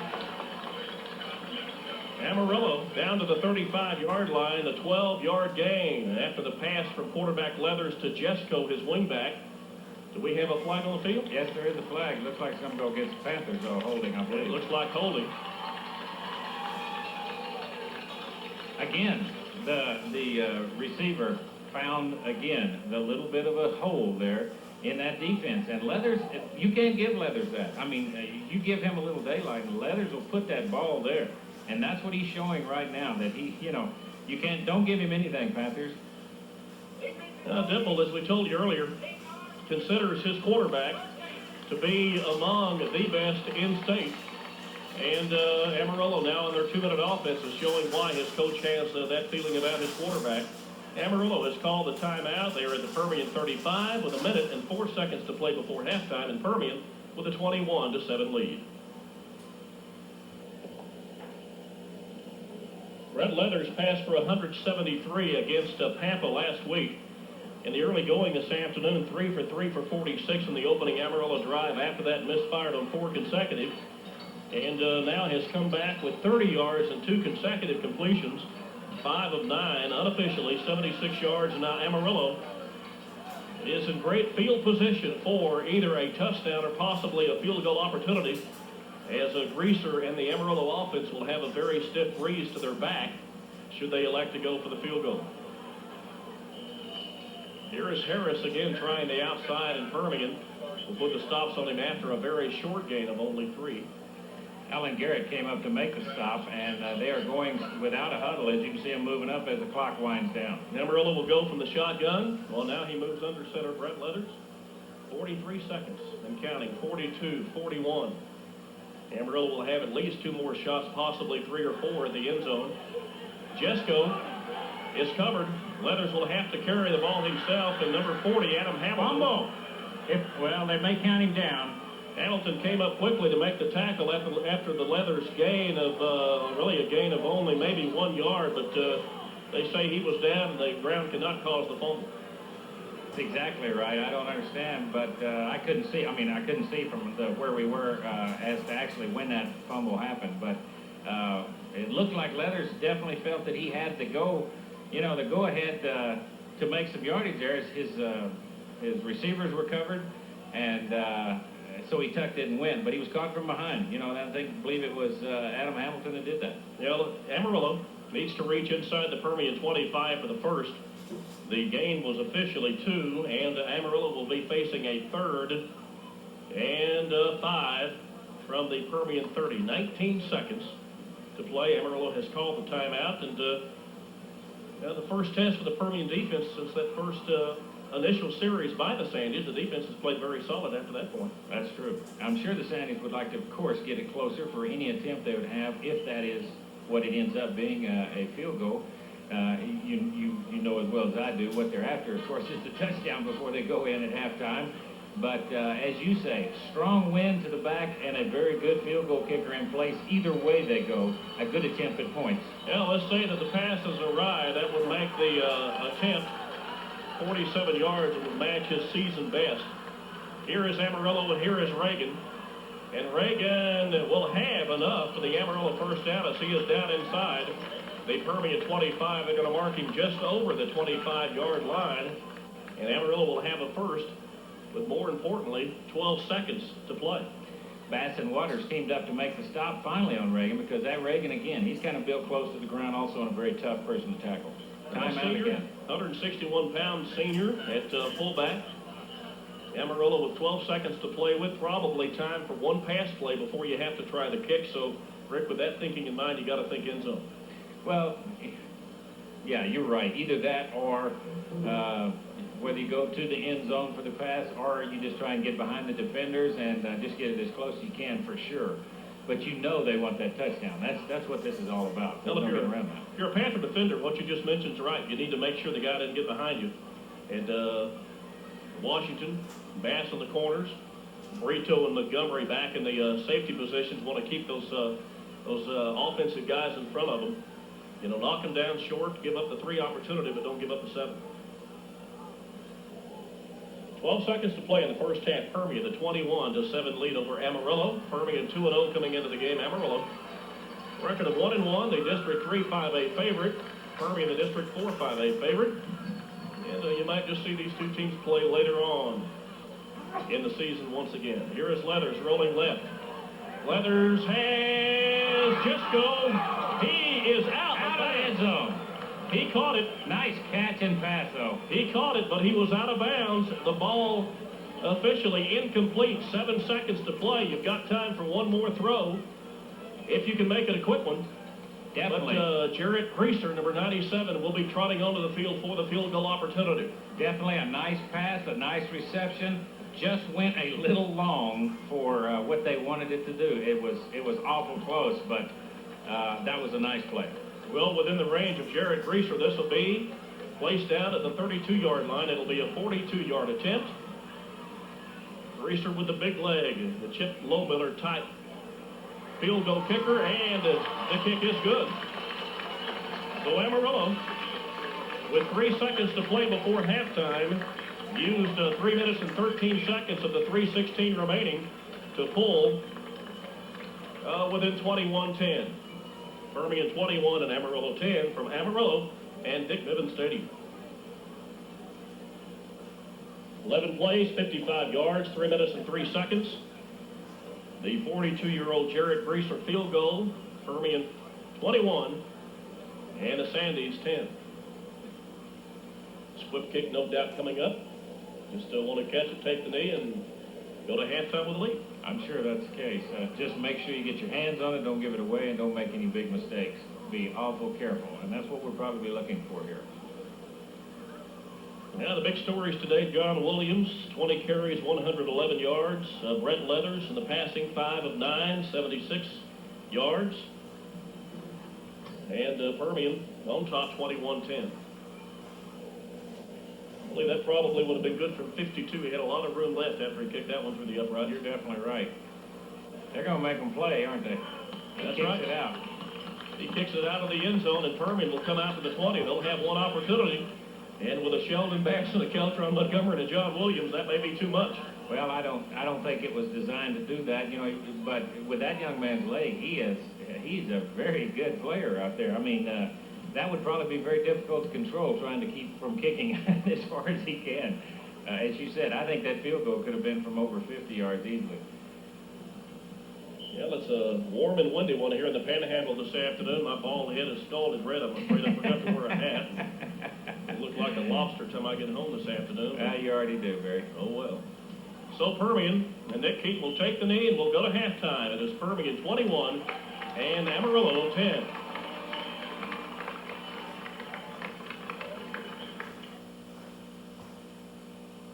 As we begin the second half of play, Permian will run for a sign that says a natural disaster can't beat the master, and has a tornado fashioned to the left side of the run-through sign that the wind is giving them all kind of heck with trying to hold that thing up. Well, there they go through it now, Barry. They finally busted through, but you're right. This wind is really picking up, and it's been strong most of the afternoon. And probably, Barry, as we talked about, a factor in the decision at the flip at half. Now, Permian will have the opening kickoff of the third quarter. We'll move into that stiff breeze, and then we'll have the wind at their back in the fourth quarter, correct? That's right. Unofficially, first half, both teams with 12 first downs. Permian 127 yards of offense to 152 for the Sandies. Sandies equally good at rushing and passing, 76 rush, 76 pass. Can't get much better than that. 111 rushing for Permian, 16 passing, 2 of 7. Nick Keaton coming off of that sterling performance last week, a little bit ragged today, but started making connections late in the first half. John Williams, 111 yards rushing, the only ball carrier for Permian this afternoon. At one point, Permian gave the ball to Williams 16 consecutive plays. On the injury front, Philip Elder has been cleared to return to pads practice next Monday. He's an offensive lineman. That's good news for Permian. Brian Wilson still out probably another couple of weeks with that knee injury, and as we told you, Rene Garcia, injured last week, will have knee surgery soon, and he is unfortunately done for the year. So Permian will have the first opportunity moving into the stiff breeze as we begin the third quarter of play, and as we talk about just about every week, third quarter, first drive of the third quarter for each team is very important to establish superiority. In the second half, Permian, as we begin the second half with a 21-10 lead. Jerod Breeser's big foot should send this one through the end zone. And Permian will probably begin the series at their own 20-yard line. Always gets a rise out of the crowd when a guy does that. Well, that's an awful big leg, even with the wind behind him. He showed that already today. And to be able to hit the goalpost, you know, that's really sighting in on it. That's really good. He's a strong-legged young man. Now, the offense will be led by Nick Keaton, number 25, in the backfield with him. Of course, John Williams, number 36. And I believe Pinkstaff, 27, back there at the tailback position. Well, we're short one offensive man. Where is he? And Permian will have to use a timeout early in the third quarter. Uh-oh. Somebody going to get talked to. Somebody wasn't ready. The added man coming on looks like Williams. Yeah, right. John, we've got the ball to begin the second half. The offensive players for Permian, let's see if Burmis is back in at offensive lineman position. He and Couch have been playing quite a bit there this afternoon. Let's see if we can find a 75 right quick. And he is Josh Burmis, along with Brian Couch at the tackles. Jamie Kane, Travis Jensen, 61 and 56 at the guards. Eddie Chance, the center. Alan Garrett gets the start at tight end position. Waylon Waters will be in there quite a bit. Sheldon Bass, number 18. Bass only one catch this afternoon for 7 yards. J.C. Kidd has 1 for 9. And Montgomery at the wingback. Keaton, Williams, Pinkstaff in the backfield. The defense for Amarillo, Williamson in the center. Nose guard 253, Gardner and Hall flank him. Wood and Cox are on the ends. Bayer and Robinson at the linebackers. Adderholt, Bookman at safeties. McNamee and Tipping at the cornerback's position. Nice run by Williams through the middle, and a nice hole opened up by Couch and Jensen. They really moved a hole open, but Williams had to hit it real quick because it closed right behind him, and in doing so, they were able to catch up. But not before he gained, looked like about 7 yards. One thing that Shawn McAfee with the OA was pointing out at intermission was that Williams seems to be punishing the defensive backs a little more than normal today. He's really seeking out that contact and trying to punish the defense. Williams had the 8-yard gain, and now the pass out to Bass is complete. Good enough for the Permian first down. It'll be up to the 33-yard line.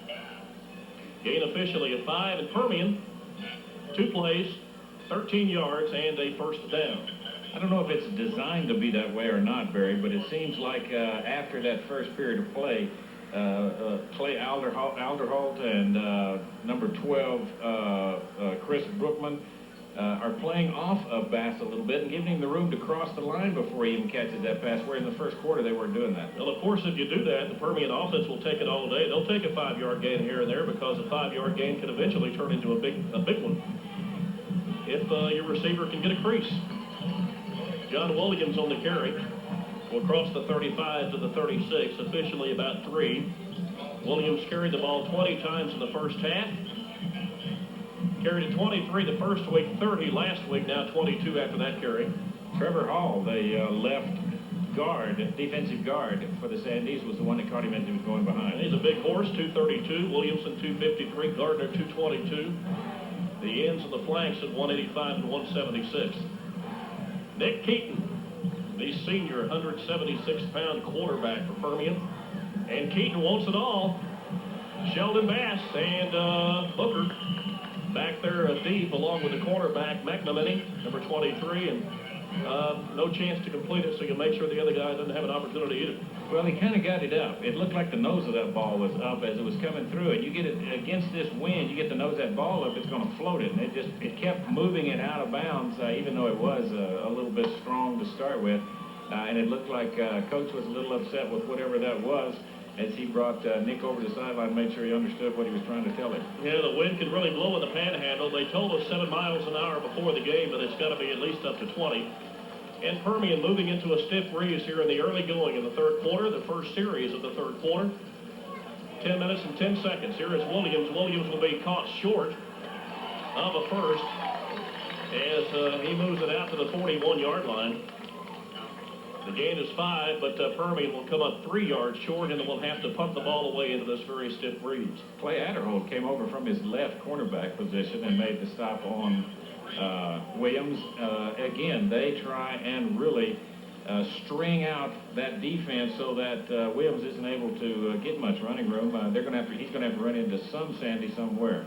Now, Permian had to punt the first 2 series today. After that, a 9-play, 49-yard drive, a 36-yard 4-play drive, a 46-yard 6-play drive, and now the beginning of the third quarter, much like the beginning of the game, as they will punt the ball away, and Joey Lenny in for his third punt of the afternoon. High, not particularly deep, but very effective as it takes a Permian bounce down inside the 30. That's a very good punt for going into that wind, Bert. And the center chance will mark down the 33-yard punt at the Amarillo 22-yard line. Last time the Sandies had the ball in the second half, or rather in the first half, they moved from their 20 all the way down to the Permian 25 from where Greaser hit a 42-yard field goal. And now the quarterback, Brett Leathers, brings the offense back on the field, hoping to do the same once again. In the backfield with him, Chad Reagan, number 30. And this is Reagan on the carry, as Reagan will move all the way out to the 34-yard line for a gain of a little bit more than 7. Let's call it 8. Keltron, Montgomery, and Aaron Washington teamed up to make the stop. What happened then is the running back was going to just slide off of left tackle, saw that hole close up, so he went around the end and found it wide open until he got into the secondary. Reagan back there with Jason Harris, who has gotten a lot of playing time today with the tender ankle of T.J. Jones, the normal tailback, and Reagan right up the gut from where Pinkstaff makes the tackle. But all the way out to the Amarillo 43-yard line, a 13-yard pickup for Reagan. This is rather reminiscent of the very first drive that the Sandies did. They were total control of Permian's defense, and it seems to be happening right now again. Correction, I said 13. The game was 8 out to the 43-yard line, and this will be the tailback. And absolutely nothing. As for Permian, Cooney, number 38, up to make the tackle. The one that really stacked it up, though, was Jimmy Wharton. He was in, had a hold of him by one hand. I mean, they were like holding hands, and Wharton holding him back long enough to bring up the help. Well, in fact, he lost one. Make it 2nd and 11 after the loss of one. Permian interior lineman Waters and Wharton, 88-72. Pinkstaff, 27, and Jensen, 56. At the ends, Hamilton, Garrett, and Cooney in the linebackers, with Washington and Bass at the corners, Brito and Montgomery at the safeties. Waters really playing a great game so far this afternoon because he was blocked down on the ground with his blocker on top of him, and he reached up with a hand and made the tackle. And again, the gain absolutely not a 3rd and 11 now for Amarillo. 7:19 and ticking to play in the third quarter. 21-10 our score. Leathers to pass, and from out of the backfield he has Jason Harris.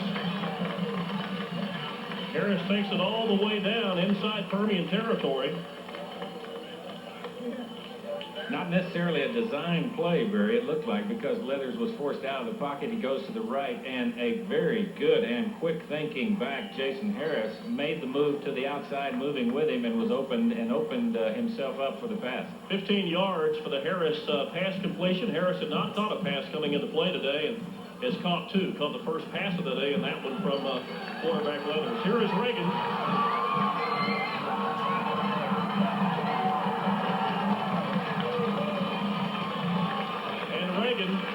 All the way down to the Permian, inside Permian territory, inside the 10. They mark him out right at the 10-yard line. A 33-yard gain. Second biggest running play against the Permian defense this year. They had a 49-yarder given up to Jerod Watson of Temple last week. And now Reagan takes it 33 yards down to the Permian 10-yard line. And some blocking scheme changes at halftime. Have found some holes for that Amarillo offense to run through. Plus some missed tackles. Two penetration in the backfield and missed both of them. Reagan over 80 yards on the afternoon. Here again is Jason Harris, number 41, and our view is suddenly going to be blocked by all of the Amarillo faithful that are jumping up to see what's going on. Very strong tackle by Garrett, number 85, but still crossed the line of scrimmage. Garrett had to go over blockers to make the tackle. Now they're going to mark, if any gain, it's going to be about a half a yard. They're going to mark him inside the 9-yard line, inside the 10 rather, at the 9. Leathers back to pass. He's going to float it up. Touchdown. He threw a lot. Leathers just kind of threw it in the air, waiting for his receiver to run under the ball, and it definitely happened. He came under him, and that was Harrison who ran under the ball. It was a beautiful play. Robbie Harrison with his 3rd touchdown of the season. Got a couple of them last week, 6 for 121 coming in. That's a 20-yard average, and this one a 9-yard pass and run. Actually, a 9-yard pass floater into the back of the end zone where Robbie Harrison grabs onto it, and now Amarillo, much like the beginning of the game, takes their opening drive in the third quarter and methodically moves down the field. And they're going for 2, Barry.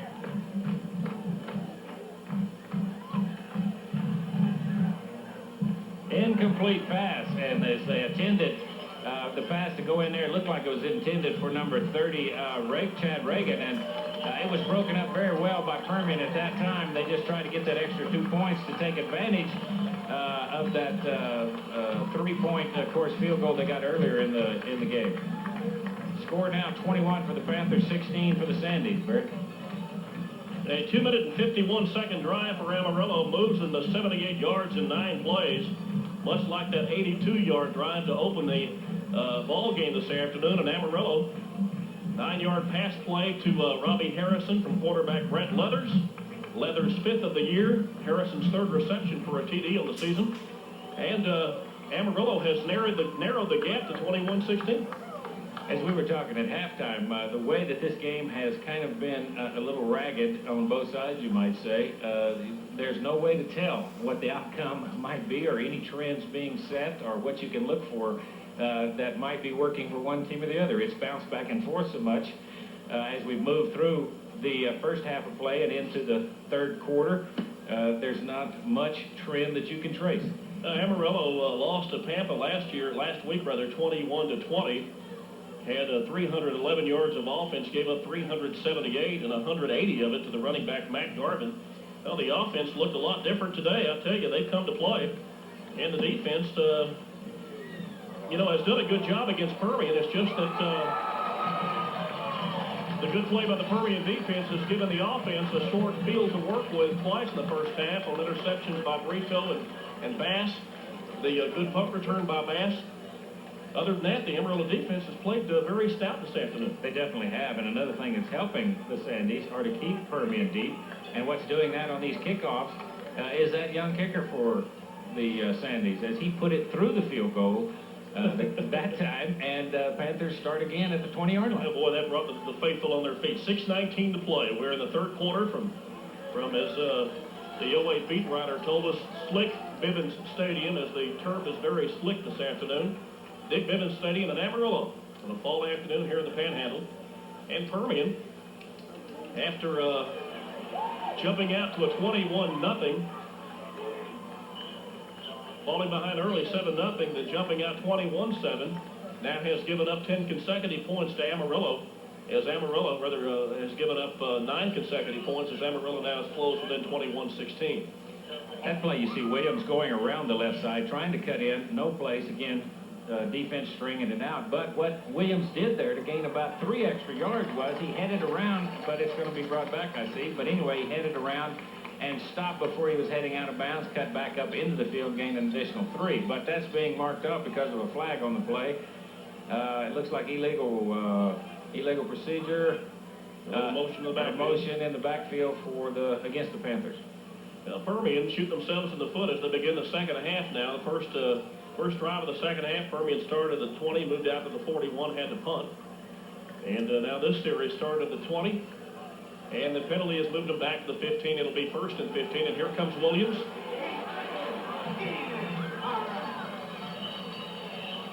And 8 yards for John Williams out to the 23-yard line as he gets back the 5 lost plus 3 more, and Permian now facing a 2nd and 7. It's amazing, the strategy here, and I'm sure it's because they're going against that wind, but Williams, I think, as you all have said, has carried that ball almost every time. But he is so strong, as he showed right there. He gets to the line, gets some arms around him, he'll break them for another 3 yards, and that makes a big difference. 24 carries for John Williams on the afternoon for 133 yards, and it's been some tough going as that defense is really sticking it to him. Permian now back to pass, and Keaton has Bass. And Tipping, number 21, quickly makes the tackle before Sheldon can get much more than just a couple of yards. It's going to be a minimal gain of maybe. Well, this down started at the 23. They're going to mark it at the 26-yard line, a gain of 3. Well, Tipping was playing that one a lot tighter than they have most of the second and third, of this period, and was able to make the stop quicker on Bass. Yeah, those defensive backs have watched the film, is because Sheldon's first move is usually the opposite way as he tries to do what he can to get the extra yardage. Here is Williams, all the way up to the 43-yard line of Amarillo, from the 26 to the 43. That's 17 yards. What can you say? You run out of superlatives to say about Williams. The way he does his running, he works, he twists back and forth, he shakes people. The only way they brought him down there was the defensive man had a hold of his shoulder pads and was able to hang on for dear life and twist him down. That Williams is a tough, strong runner. Keith Ragland, our statistician, says officially 16. They're going to mark it instead of at the 43 at the Permian 42-yard line. And Permian will burn their second timeout of the second half with 4:24 to play in the third quarter. It is Permian 21, Amarillo 16, as Permian has moved out to their 42-yard line.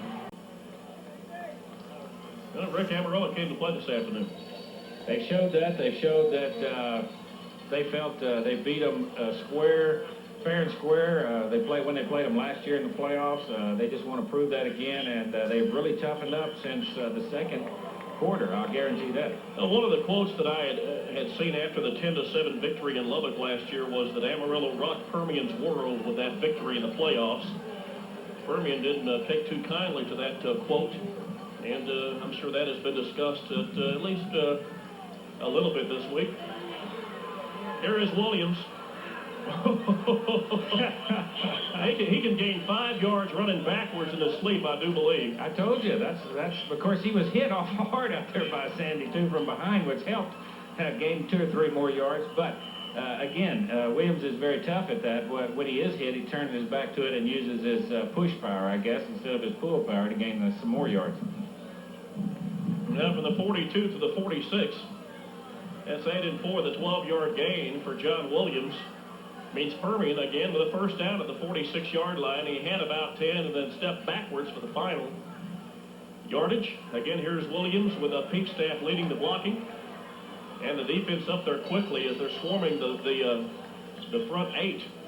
The 8-man front up against Williams, knowing that Permian, with that said, is going to be running the big tailback or the big fullback toward him. Gain is going to be 6 up to the 40-yard line, and Permian rather gain a 5 up to the 41. And Permian with a 2nd and 5. Seems like that they can start keying on Williams at this time since he's the only one carrying the ball. But on that run, Williams was hit 3 yards back from where the ball was placed at the 41 and was able to just slice forward, pick up that extra 2 yards. It was about this point last week that suddenly Permian started going to Pinkstaff from his tailback position because of the keying of the Temple defense on Williams. We may look at that happening here in just a moment. Williams slicing up beyond, up inside Amarillo territory, inside the 40. They mark it at the 42-yard line. I'm sorry, they mark it at the 37-yard line. That's right. Williams again. It just seems like they're just going to try and grind out the ball right now in this period with being against the wind. Try and pick up those first downs and get that score. Here comes Williams again for that first down. Big, important first down, too, as they move deeper. 9 yards for John Williams up to the 28-yard line, and he seems to just get stronger as the game wears on. At punishment earlier, up to 178 yards, and for Williams, 29 carries this afternoon. He had 30 last week against Temple. His career high is 35 against San Angelo Central last year. He had a 35-carry game, also scored 5 TDs in that ball game. 29 carries this afternoon. Williams with the 3 Permian touchdown scores, all of them on short runs. 2 1-yarders and 1 2-yarder. Finally caught up by Jeff Robinson for the Sandies. It seems like I guess this is one reason that it's a game for the young people. And just as many times as Williams has carried that ball. I mean, you and I couldn't walk on the field and off that many times than run with the ball that many times. Let me tell you a story about Williams after this play. 24-yard line for Permian after the gain of 5. It'll be 2nd and 5 for the Permian offense as they're trying to chew down the clock here in the third quarter. 1:43 left to play. And as Williams tries the center of the line, does the stutter step, and it doesn't work as the defense quickly comes up to collapse on him. It looks like Bear, number 52, with the Bear hug, along with number 57, Tyler Cox. And Permian now facing a 3rd down on this drive that started back at their 20-yard line. The penalty moved it back to the 15. This drive better than 5 minutes old and running. Permian with a 3rd down. They must reach inside the Sandy 19-yard line. that extra effort just may give it to him unless the official marks it back at the 20, which he will do. He's saying that Williams' knee hit right at about the 20-yard line. That's going to leave Permian about a yard short. I doubt seriously there'll be another thought other than to go for it with only about a yard. I may be mistaken, but it just seems like the way they've been moving that ball on the ground, this would be a grand opportunity to just go ahead and keep trying it. Again, Williams needing a little rest. It seemed like he was hit awful quick on that play, but had that second effort. Well, I don't think that you have to look for the quarterback sneak. All of these people are going to be standing up, so Rick and me and Keith are going to have to do the same thing. Here is John Williams. And, it's going to be close, Barry. It looks like he's a good half a yard past the markers. I think you're right. I think he got it just by the sheer force of the front offensive line, who really surged ahead on that, and then with him right behind him trying to gain and working it is first down. Again, Williams picks it up. Was that his 33rd carry? 33, right? 33 for 189 yards.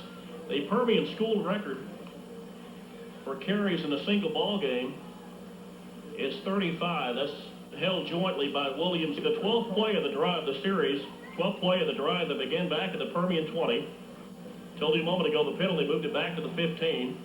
Permian took over at that point with 6:19 to play in the third quarter after Amarillo had driven 78 yards in 9 plays, culminating with a 9-yard Leathers to Harrison pass. And now the Permian offense and John Williams have taken matters into their own hands. 33 carries for the senior fullback on this afternoon with 189 yards unofficially.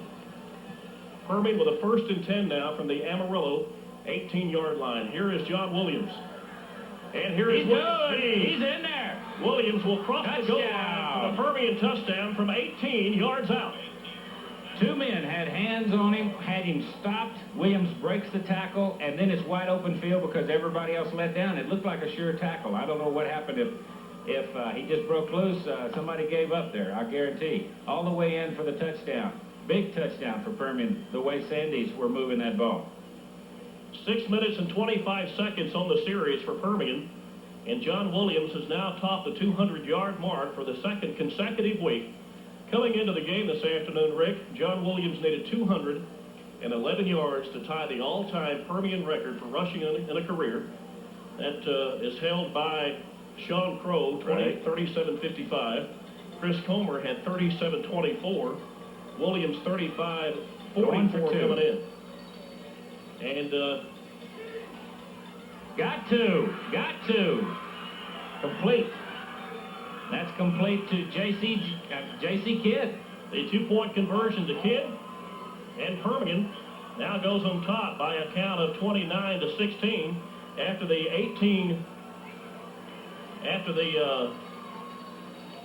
12th play. Well, what happened there was 85-yard drive. You're right. Kidd went to the outside, stopped, turned around, curled in, and came back in as Keaton was heading to the right side of the field looking for a receiver. And J.C. did the right thing, curled it back in, and was open at the back of the end zone for those 2 points. Okay, Williams with 207 this afternoon had 35.44 coming in. That's going to give him 37.51. So he has surpassed Chris Comer to number 2 on the all-time rushing list and is 4 yards from tying the all-time mark of Shawn Crow. 5 from breaking a record that Crow set back in the 85, 86, 87 season. Also, Williams this afternoon has carried 34 times for that 207 yards. The record is 35 carries in the game. Williams last year against San Angelo, Chris Comer against Dallas Carter in 88, and Houston Aldine in 1989. There goes one out of the end zone from the Panthers. So that means the Sandies will start from their own 20. And this is something that the Panthers have definitely been used to, Barry. Now, John Williams with a record-setting afternoon this afternoon. Also the 200 yards rushing by John in his illustrious career. Williams has topped the 200-yard mark for the 5th time in his career. He's gone over the 100 mark now 16 times. I tell you, that's quite a running back. 3,500-something yards, about to break a rather 30 Is that right? 3,700 something yards, about to break the mark held by Shawn Crow, probably the most prolific quarterback, rather running back in Permian history. Amazing, amazing. The front defensive line for the Permian is just doing a great job here. Again, Waylon Waters on the ground, a tackler, it looked like he was tackled. A blocker was laying on top of him, and he raises up with one hand, causes the runner to stumble. Now with the Permian lead now at 13 points, 29-16, the defense must dig in quickly. Here is Leathers back quickly to pass. And they say it's good.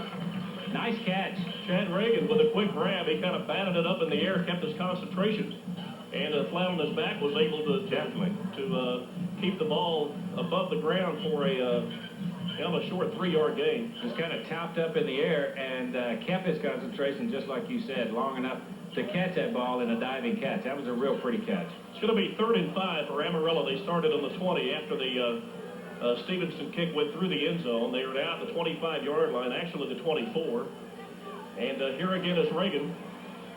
And the Permian defense up quickly, and he will fall far short, about 3 yards short of a first down, and Amarillo moving into the stiff breeze will apparently have to turn the ball over as Sheldon Bass, number 18, was up quickly to wreak havoc on the offense, and here comes the punting team. Sheldon Bass was the man that stopped everything. He slowed it up, and then the troops came in. So let me ask you something. Leathers is the punter.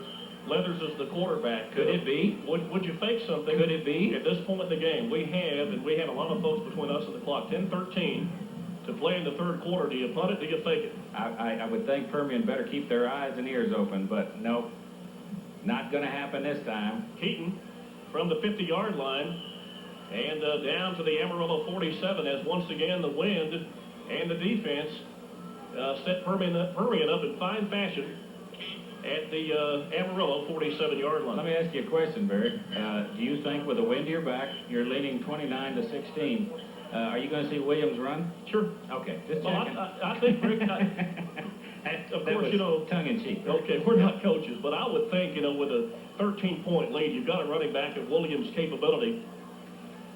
He very conceivably could break the rushing record of Shawn Crow on this carry. He needed 211 to tie, 212 to break, and he has once again 207. This could be the record-breaking run unofficially by Williams. Uh-oh, but instead it's a fake. What? And here is Keltron Montgomery.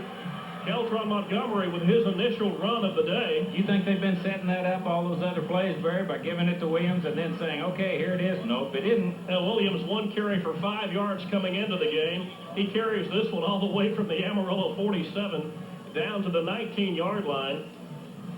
At 28 yards? It had to happen. It just had to happen. I mean, you've been giving it to one man all day, and then they get to expecting that because you haven't made anything different. Here he is. The defensive tackle. I got him. I got him. But he don't have the ball. All right. What we told you just a moment ago. Once again, this could be the record-breaking run by Williams. Again, this will be his 35th carry. Not this time. It won't be that time as he is stopped for no gain on the Amarillo 19-yard line. Well, Michael Wood was waiting for him there, and either way, no matter what Williams did at that time, Michael wasn't going to leave, and he held his position, and so Williams didn't have much choice but to try and run into him, and it didn't do any good.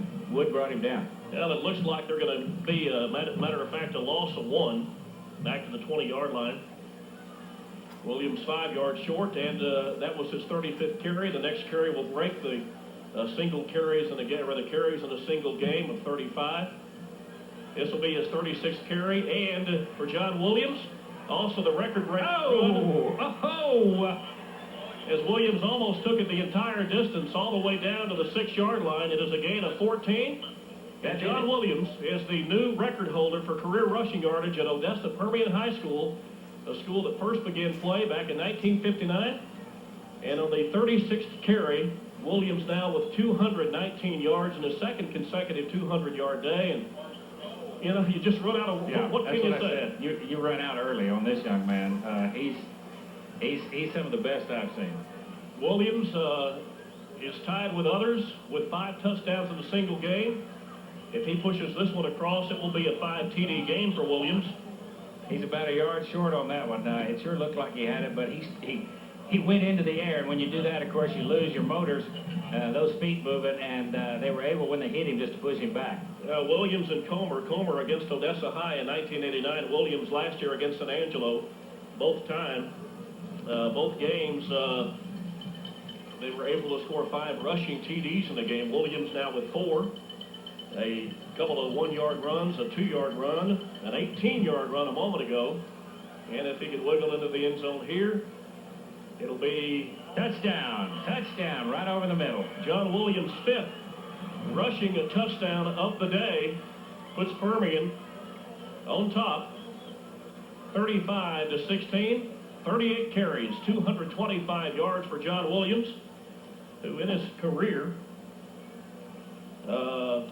3,769 yards. I'll tell you, that's a lot of work. The young man has really put in his day's work today so far, and there's still 8 minutes left in the game. Williams still probably going to be in there playing. That's the type player he is, unless the coach says, okay, let's rest him a while. It's in good shape, and Williams, you've done a great job today, so your pay for that is to rest. But we're going for 2 on this one. No good. Pass was intended there for number 27, Pinkstaff, and it was just a little, it was thrown a little behind and a little high, but it was also a very hard thrown ball by Keaton, and Pinkstaff just was not able to go for it. The 2 extra points, no good. Now the 47-yard drive in 5 plays forced a big run by Williams to set up the touchdown run. A minute 55 used off of the clock, and let's give that touchdown to the defense for stopping the Amarillo offense, and also not only to Williams, but that offensive line that's done such a great job this afternoon. You know, as always, Rick, outweighed tremendously, but they find a way to make it work. Burmis and Kane and Chance, Jensen, Couch, Garrett, also Waters and Rory Couch have also been in there this afternoon, and I don't know how they do it, Barry. Another great day in the office. Week after week. They've got men 250, 280. I think we had a 300 and something man against them, and you're 270 last week. 270, and you're talking about guys across from them at 168, 198, 178, and they just take care of it. The heavy guy on the line is the center, Chance, at 204. Burmis goes 200, Couch and Jensen 190, 190. We're looking at 168 here. Yeah, Jamie Kane 168. He's going up against Williams and Gardner. That combined is 200 or 478 pounds of beef. Yeah, where's the beef, right? I mean, those guys needed the stockyards for dinner probably, and the cow didn't fill them up. Oh, they're coming out with it. Blunt gathers in the kickoff, and he could have done the same thing by taking the knee, as Amarillo will start this one at the 20-yard line. Big number 45, Eric Williams, down quick to make the stop for the Panthers. And yes, at the 20-yard line, maybe just short of the 20, the Sandies take over. Yeah, a record-setting day at Dick Bivens Stadium in Amarillo for John Williams. Tying an all-time rushing record with 5 TDs in the game, setting the all-time career yardage rushing record, setting the all-time carries in a single game record. It's been the John Williams show this afternoon as the passing game really hadn't clicked. This will be Reagan as Amarillo starts from the 19 instead of the 20, as I said a moment ago. Adam Hamilton really making the hit to knock him out of bounds, but they're trying to go around that corner. That's a quick running back. Was able to turn the corner. Looks like about, maybe 5-6 yards gain on that. Yeah, inside of 7 minutes and 50 seconds to play, and this one is Permian. After falling behind early 7-0, took a 21-7 lead. Halftime score 21-10 before Amarillo closed the gap to 21-16. And then Permian with 2 quick scores to bring us to our 35-16 margin. This again is Reagan, who is getting close to 100 himself. He had a 100-yard day 2 weeks ago against Clovis, New Mexico. Kind of kept in check last week. But nearing 100 at unofficially 93 now for Chad Reagan, the senior fullback. Amarillo with a 3rd down for the 27-yard line. 3rd and 3. Down on his knee and shooting through there was number 85, Alan Garrett. And also there to help him, number 72, you see quickly Jimmy Horton coming up off the pile. Horton and Waters and Jensen and Pinkstaff, Hamilton, Garrett Cooney, Bass, Montgomery, Brito, and Washington. They've been tested this afternoon, but they've come through when they had to and helped the offense make the game what it is at 35-16. Defense has played a very good game. A very good game. Heads up ball all the way. Here comes the punt attempt by Leathers. Leathers standing back at his 15, and Montgomery and Bass back inside the Permian 45 as Amarillo chooses to take a timeout. 35-16 Permian with 6:40 to play in the fourth quarter.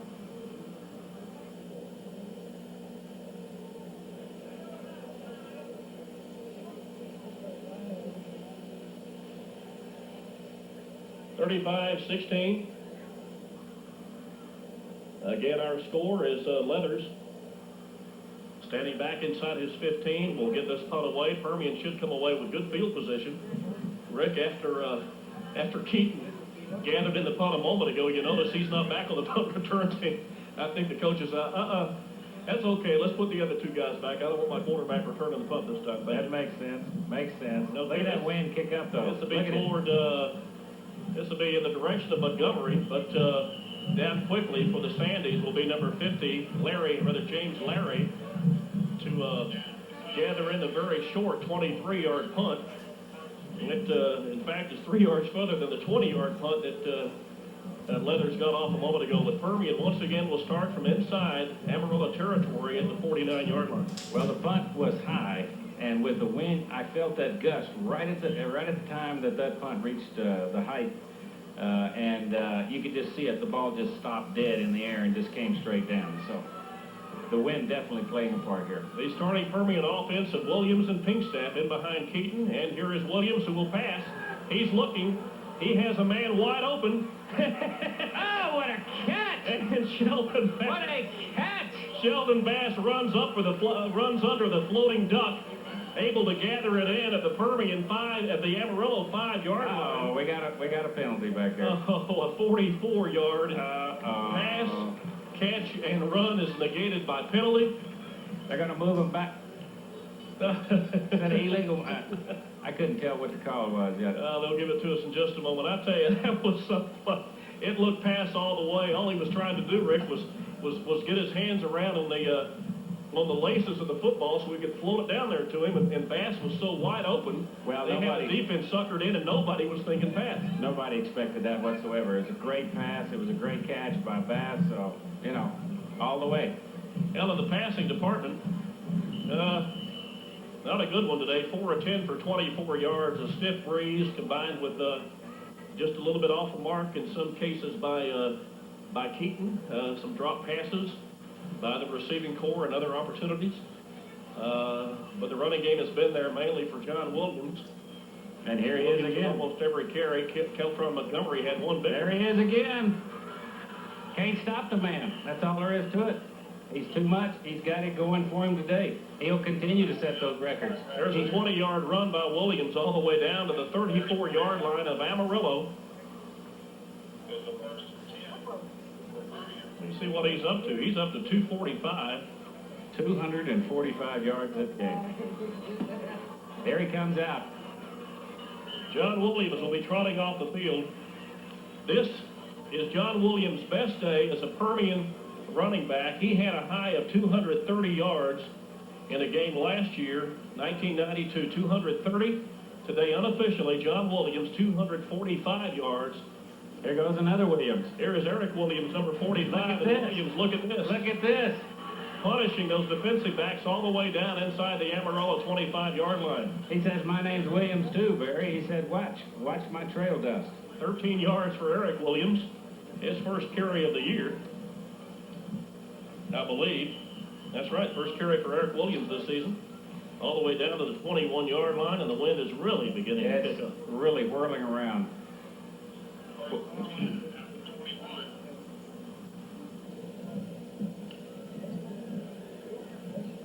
In a quarterback now for Permian, of course, is Mike Nichols. And don't you know, this crew that's in there right now really wants to go across that goal line as well as anything.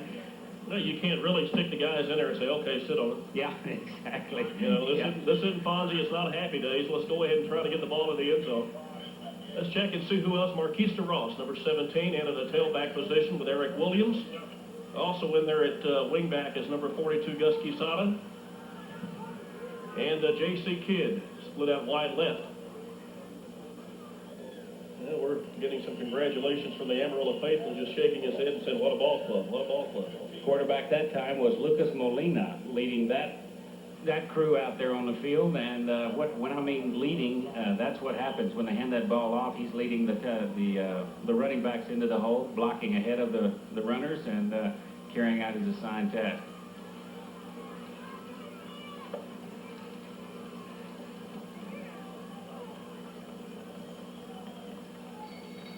.432 left in this game, Barry. And Permian with quarterback Molina rolling left. It's going to be a carry all the way by the quarterback. This is instead Mike Nichols. Nichols, a little razzle-dazzle, but pushed rudely to the turf to the 18-yard line with a loss of 2.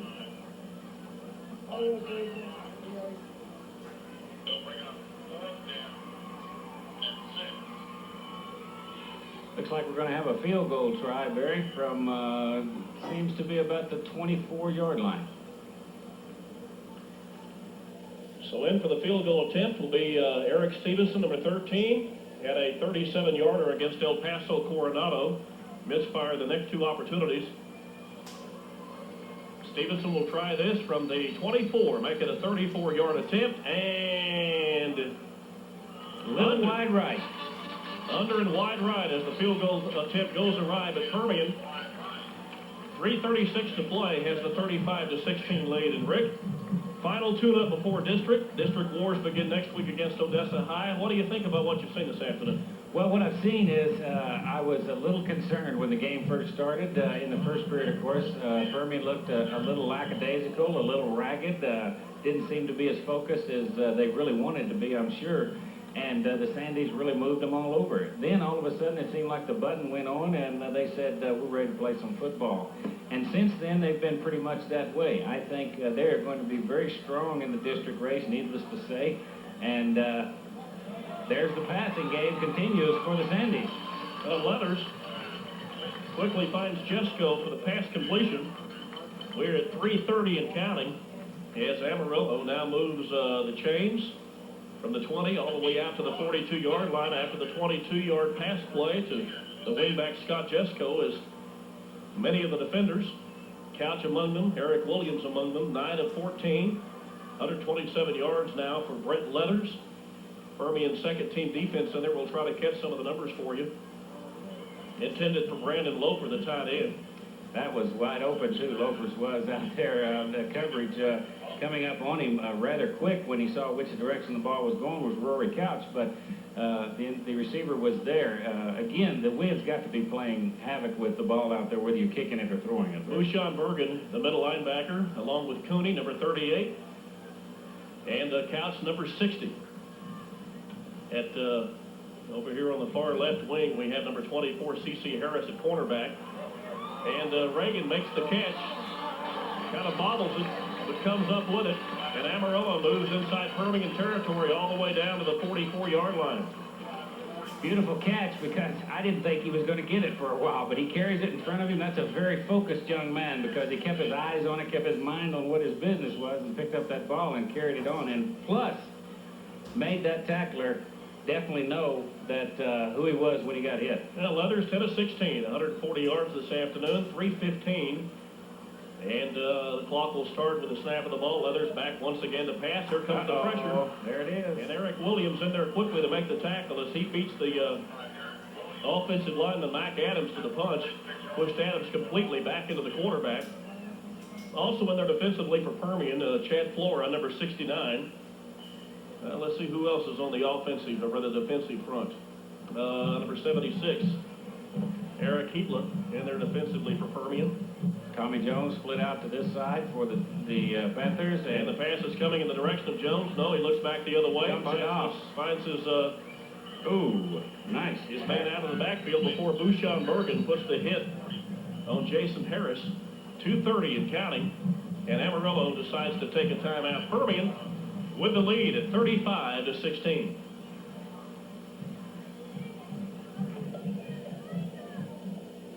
Well, at this point, Rick, it's all a matter of saying, well, we scored X number of points against Permian because I believe the game is no longer in doubt at 35-16. Now with 2:31 left, they would take a monstrous set of scoring situations, and I just don't think that's going to be made available by the Panthers. We've got some new players in there. One of them, I believe it is Eric Mostenbacher.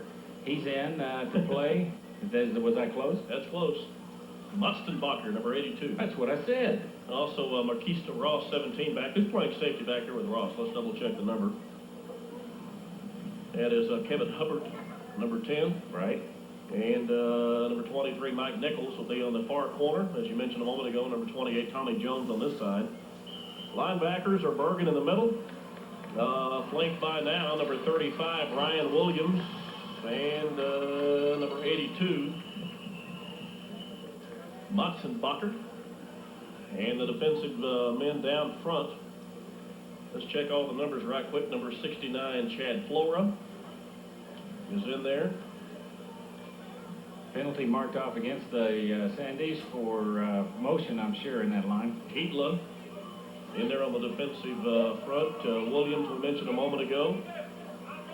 And also Frank Sotelo, number 29. Permian, 35 points off of the 316 yards of total offense, of which John Williams, 245 of it.